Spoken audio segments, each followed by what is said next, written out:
ഇത് നിങ്ങളെ ഹൃദയത്തിൽ ആഴത്തിൽ വിലയിരുത്തലിനുള്ള ഒരു വലിയ സൂചനയായി മാറുമെന്നാണ്, അല്ലെങ്കിൽ മാറട്ടെ എന്നാണ് എൻ്റെ ആഗ്രഹവും പ്രതീക്ഷയും. അതുകൊണ്ട് ഹൃദയം സമർപ്പിച്ച് കണ്ണുകളടച്ച് മറ്റ് എല്ലാ കാര്യങ്ങളിൽ നിന്നും ഒന്ന് വിട്ടുനിന്നു ഈ വാക്കുകളൊന്ന് കേട്ടുന്നു. അസ്സലാമു അലൈക്കും വറഹ്മത്തുള്ളാഹി. എല്ലാവർക്കും റമദാൻ കരീം. ഈ റമദാൻ അങ്ങനെ വരുമ്പോൾ നമുക്ക് ഓരോരോ ചിന്തകൾ വരും, പ്രത്യേകിച്ച് ഈ പ്രവാസികൾക്ക്. പ്രവാസ ജീവിതത്തിൽ നോമ്പ് ഒരുപാട് അനുഭവങ്ങൾ നമുക്ക് തരും. അതിൽ കുറേ നമുക്ക് പഠിക്കാനും ചിന്തിക്കാനും ഉണ്ടാവും. അതുപോലെ ഒരുപാട് നൂറുകണക്കിന് അനുഭവമുണ്ട്. ഞാൻ ഒരനുഭവം ഇന്ന് നിങ്ങളെ മുന്നിൽ ഞാൻ പറയാൻ ആഗ്രഹിക്കാം. ഈ ഗ്രൂപ്പിലുള്ള പലവർക്കും അറിയുന്ന ഒരു പ്രദേശമാണ് ഫുജൈറയിലെ ഉർഫ. ഉർഫയില് ആ കോർണേഷില് സാജിദ സൂപ്പർ മാർക്കറ്റ്, നമ്മുടെ പുത്തൂർ റഹ്മാൻ സാഹിബൊക്കെ താമസിക്കുന്ന ഫ്ലാറ്റിന്റെ നേരെ മുന്നിലൊരു പള്ളിയുണ്ട്. ഞാൻ ഇടയ്ക്ക് എന്റെ കട അവിടെ അടുത്തായതുകൊണ്ട് ഞാൻ അങ്ങോട്ട് ഇടയ്ക്ക് നോമ്പറക്കാം. ആ പള്ളിന്റെ മുന്നിൽ കടൽക്കാറ്റും കൊണ്ട് വൈകുന്നേരം മഗ്‌രിബിന്റെ മുമ്പ് ഇഫ്താർ മുന്നിൽ വെച്ച് ഇങ്ങനെ ആയിരിക്കണ ആ ഒരു രംഗമുണ്ടല്ലോ, ഇഫ്താർ സമയം കാത്ത വല്ലാത്തൊരു അനുഭൂതിയാണ്. തന്നെയല്ല പല രാജ്യക്കാരും അവിടെ വന്ന് അവരുടെ സ്വഭാവം, അവരുടെ പെരുമാറ്റമൊക്കെ ഇങ്ങനെ അനുഭവിക്കാൻ നല്ലൊരു അനുഭൂതിയാണ്. ഞാൻ അവിടെ പോകാറുണ്ട് ഇടയ്ക്ക്.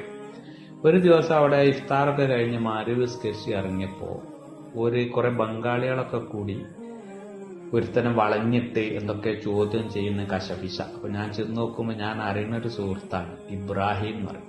അയാള് രാജസ്ഥാനിയാണ്, ഇബ്രാഹിം ഖാൻ എന്നാണ് പേര്. എന്റെ കടയിൽ വരാറുണ്ട് അയാള്. നമ്മുടെ അൽജാബിർ ബിൽഡിംഗ് ഉണ്ട്, ഈ ഫുജൈറയിലെ ഫിഷ് മാർക്കറ്റിന്റെയും സബ്ജി മാർക്കറ്റിന്റെയും ഒക്കെ അപ്പുറത്തൊരു കടലിന് അഭിമുഖമായിട്ട് വലിയൊരു ബിൽഡിംഗ് ഉണ്ട്. അന്ന് ആ ബിൽഡിങ്ങിന്റെ പണി നടക്കണ കാലം, പണി ഇങ്ങനെ ആ ഭാഗമൊക്കെ ആയിട്ടുള്ളൂ ആ കാലത്ത്. ബിൽഡിംഗ് എന്താ കോലം, നമുക്കൊന്നും അതിന്റെ ഒരു കോലം തിരിഞ്ഞിട്ടില്ല ആ കാലത്ത്. 400 ലേബേഴ്സ് ജോലി ചെയ്യുന്നുണ്ട്, ആന്ധ്രക്കാരും രാജസ്ഥാനികളും ശ്രീലങ്കക്കാരും കൂടി. 450-500 റുപ്യ ശമ്പളമാണ് അവർക്ക്. ശമ്പളം വാങ്ങാനുള്ള ഒരു പ്രത്യേക ID കാർഡ് ഉണ്ട്. അതൊക്കെ ഞാനിടയ്ക്ക് കളർ കാപ്പി എടുത്ത് ലാമിനേഷൻ ഒക്കെ ചെയ്ത് കൊടുക്കാറുണ്ട്. അതിനൊക്കെ ഈ ഇബ്രാഹിമിനായിട്ട് അങ്ങനെ ഞാൻ നല്ല ബന്ധമാണ്. അപ്പൊ ആ ഇബ്രാഹിമിനെയാണ് ഈ ബംഗാളികളൊക്കെ കൂടി വളഞ്ഞിട്ട്. അപ്പൊ ഞാൻ ചെന്ന് ഇബ്രാഹിമിനോട് ചോദിച്ചു എന്താ പ്രശ്നം. അപ്പൊ ഈ ബംഗാളികളൊക്കെ കൂടി പറഞ്ഞ് ഇവ നിസ്കരിക്കാനല്ല പള്ളിയിൽ വരുന്നത്, ഇവിടുത്തെ ഇഫ്താർ പിന്നെ ഈ ബൽദിയന്റെ മുനിസിപ്പാലിറ്റിന്റെ ആ കറുത്ത കീസ് ഉണ്ടല്ലോ, വേസ്റ്റ് കീസ, അതിൽ ഇട്ടുകൊണ്ട് കൊണ്ടുപോവുകയാണ്. ഇവൻ നിസ്കരിക്കുന്നില്ല. നമ്മളൊക്കെ നിസ്കരിക്കാൻ കയറിയാല് ഇവ ഇഫ്താർ ഒക്കെ കൂടി കീശയിലിട്ട് കൊണ്ടുപോവുകയാണ്. ഇനി അങ്ങനെ വിടാൻ പറ്റൂല, ഇവനെ പോലീസിൽ ഏൽപ്പിക്കണം എന്നൊക്കെ പറഞ്ഞിട്ട് ഭയങ്കര ബഹളം. അപ്പോ ഞാൻ ഇബ്രാഹിമിനോട് ചോദിച്ചു, എന്തിനാ ഇബ്രാഹിം ഇങ്ങനെ കൊണ്ടുപോകണം, എനിക്ക് തിന്നാനുള്ള ഇവിടുന്ന് തിന്നാ പോരെ, എന്തിനാണ് ഇതൊക്കെ കൂടി വാരി വലിച്ച് കീശയിലാക്കി കൊണ്ടുപോകണമെന്ന് വെച്ചപ്പോ ഇബ്രാഹിം പറഞ്ഞു, ഈ അൽജാബിറിന്റെ ക്യാമ്പില് കണ്ടമാനം ആൾക്കാരുണ്ട്, പാവങ്ങളാണ്, അപ്പൊ അവർക്ക് കൊടുക്കാൻ വേണ്ടി കൊണ്ടുപോവുകയാണ്. എനിക്കറിയാം അൽജാബിറിന്റെ ലേബേഴ്സ് കാരണം വളരെ ശമ്പളം കുറവാണ്, തന്നെയല്ല വളരെ ദയനീയമായ ഒരു സാഹചര്യമാണ് ആ കാലത്ത് അവരുടെ ക്യാമ്പില് എന്ന് എനിക്കറിയാം. അപ്പൊ ഞാൻ ഇവനോട് അവർക്ക് ഇങ്ങോട്ട് വന്നൂടെ.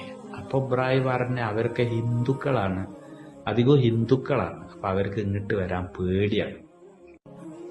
അപ്പൊ എനിക്ക് ആ ഇബ്രാഹിമിന്റെ എപ്പോഴും നമ്മളെ കടയിൽ വന്ന് ഇങ്ങനെ കുശലൊക്കെ പറഞ്ഞിട്ട് അങ്ങോട്ടും ഇങ്ങോട്ടും ഭക്ഷണമൊക്കെ കഴിച്ചിട്ടുള്ള നല്ലൊരു ബന്ധമാണ്. ഒരു പാവാണ്, രാജസ്ഥാനിയാണ്, 3 മക്കളൊക്കെ ആയിട്ട് ജീവിക്കുന്ന ഒരു 48-50 വയസ്സ് പ്രായമുള്ള ആളാണ്. അപ്പൊ എനിക്ക് എങ്ങനെയെങ്കിലും ഇബ്രാഹിമിനെ കേച്ചിലാക്കണം. അപ്പൊ ഞാനിങ്ങനെ 4 പുറം നോക്കുമ്പോ നമ്മളെ അറിയുന്ന ഉർഫക്കാരൻ തന്നെയാണ്. ഒരൽപ്പ ഉർഫയിലല്ല താമസം, ഇപ്പൊ ഫസീലിൽ എവിടെയാ. അങ്ങനെ അയാൾ പോലീസ് ഓഫീസറാണ്. അയാൾ ഇങ്ങനെ ഇറങ്ങി വരുന്നുണ്ട് നിസ്കരിച്ചിട്ട്. ഞാൻ പാഞ്ഞു ചെന്ന് അയാളോട് പറഞ്ഞു, ഇങ്ങനെ ഒരു പ്രശ്നമുണ്ട്, ഇബ്രാഹിം എന്തോ ഭക്ഷണം കൊണ്ടുപോകുമ്പോ പിടിച്ചതാ, ഞാൻ അറിയുന്ന ആളാണ്, ഇബ്രാഹിമാണ്, പാവാണ്, നിങ്ങളൊന്ന് ഇടപെട്ട് പ്രശ്നം പരിഹരിക്കണം എന്ന് പറഞ്ഞു. അപ്പൊ ഇയാൾ ഇങ്ങനെ മെല്ലനെ വന്നു, ചോദിച്ചു, ബംഗാളികളോടൊക്കെ ചോദിച്ചു എന്താ പ്രശ്നം എന്നൊക്കെ ചോദിച്ചു മനസ്സിലാക്കിയിട്ട് ആ ഇബ്രാഹിമിന്റെ കയ്യിൽ ആ കീസ് ഉണ്ട്, മുനിസിപ്പാലിറ്റിന്റെ വലിയ കീസ്. അതിൽ കുറെ ഈ പൊട്ടിക്കാത്ത ഫ്രൂട്ടും കാര്യങ്ങളും ജ്യൂസും ഇതൊക്കെ ഉണ്ട്. അങ്ങനെ ആ കീസ ഒരു കയ്യിലും മറു കയ്യിൽ ഇബ്രാഹിമിന്റെ ഒരു കയ്യും പിടിച്ചിട്ട് ആ അറബി സൽമാൻ ഇങ്ങനെ കയറി വന്ന് ആ പള്ളിന്റെ ഉമ്മര ഒരു സിറ്റ് ഔട്ട് മാതിരിയാണ്, ഒരു 5-6 പടി ഇങ്ങനെ കയറിയാല് ഒരു കോലായ മാതിരി ഒരു ഉമ്മരുണ്ട്. ആ ഉമ്മരത്ത് കയറി നിന്നിട്ട് അവിടെ കൂടിയവരോട് പറഞ്ഞേ, നിങ്ങളൊക്കെ മഗ്‌രിബ് നിസ്കരിച്ചത് 3 റക്അത്താണെങ്കിൽ ഇബ്രാഹിം 3000 റക്അത്ത് നിസ്കരിച്ച കൂലിയാണ്. അവൻ ഈ റിസ്ക് കൊണ്ടുപോകുന്നത് റിസ്കിന്റെ മുഹ്താജീങ്ങൾക്കാണ്.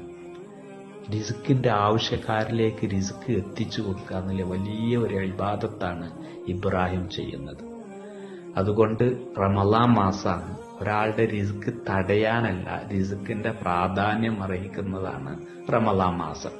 അതുകൊണ്ട് ഭക്ഷണത്തിന്റെ കാര്യത്തിൽ നിങ്ങൾ മറ്റുള്ളവർക്ക് വിശാലത ചെയ്യണം.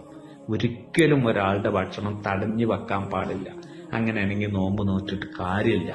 അതുകൊണ്ട് ഇബ്രാഹിം ചെയ്തത് ഏറ്റവും വലിയൊരു അമലാണ്. അതുകൊണ്ട് ഇബ്രാഹിം നാളെ ആ ക്യാമ്പിലുള്ള എല്ലാരെയും കൂട്ടിങ്ങിട്ട് വരണം.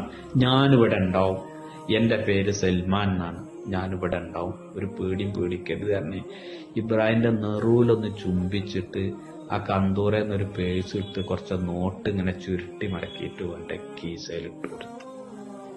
ഞാനിങ്ങനെ ആലോചിച്ച്, ശരിക്കും ഇസ്ലാമിനെ നമ്മളിങ്ങനെ കാണുകയാണ്. നമ്മളൊക്കെ ഇങ്ങനെ പുസ്തകങ്ങളിലൊക്കെ വായിച്ചിട്ടുണ്ട്. മാലിക്കുദ്ദീനാറും 12 ആളും മലബാറിൽ വന്നിട്ട് ഇസ്ലാം പ്രചരിപ്പിച്ച രീതി, അവര് സമൂഹത്തോട് കാണിച്ച നീതി, അവരുടെ പെരുമാറ്റം, അവരുടെ സത്യസന്ധത കണ്ടിട്ടാണ് ഇസ്ലാം പ്രചരിച്ചത് എന്ന് നമ്മൾ ഒരുപാട് വായിച്ചിട്ടുണ്ട്.